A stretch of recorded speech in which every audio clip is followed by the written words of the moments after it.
Hi hello అండి. మనం గురుబోధ గురించి తెలుసుకుందాం. ఏంటో టాపిక్. నోటి మీద అదుపు లేకపోవడం వలన చేప, స్పర్శ మీద నిగ్రహం లేక ఏనుగు, వినికిడి మీద నిగ్రహం లేక జింక, కంటి మీద నిగ్రహం లేక మిడత పతనమయ్యాయి. వాటికి కేవలం ఒక్క ఇంద్రియం మీద నిగ్రహం లేకపోవడం వల్లనే అవి నాశనమైతే, మనిషికి తన పంచేంద్రియాల మీద నిగ్రహం లేదు. అతడి పతనం ఎలా ఉంటుందో ఆలోచించండి.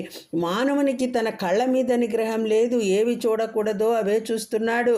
తన చెవుల మీద తనకు నిగ్రహం లేదు. ఏది వినకూడదో అదే వింటున్నాడు. తనకు నోటి మీద నిగ్రహం అసలే లేదు. అనవసరమైనవంతా మాట్లాడుతున్నాడు.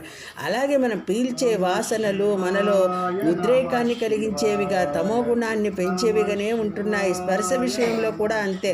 మనం స్వీకరించిన ఆహారంలో 6వ వంతు మనస్సుగా మారుతుందని చాందోగ్యోపనిషత్తు చెబుతోంది.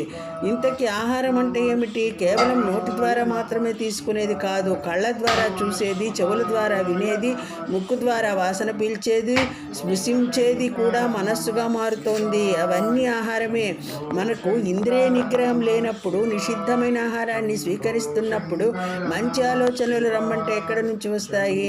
మంచి పనులు చేయమంటే ఎలా చేస్తాము? మన శరీరం అంతా శుద్ధమైన ధర్మబద్ధం కానీ అనైతికమైన ఆహారంతో ఏర్పడుతుంది. దానితోనే నిండుతోంది. అందుకే సమాజంలో మనుషులు పెడద్రవ పెడుతున్నారు. సర్వం శ్రీకృష్ణార్పణమస్తు. వీడియో నచ్చితే లైక్ చేయండి. Thank you all. Hara Hara Shambho నమః శివాయ. హర హర శంభో నమః శివాయ. శంభో శంకర నమః శివాయ. శంభో శంకర నమః శివాయ.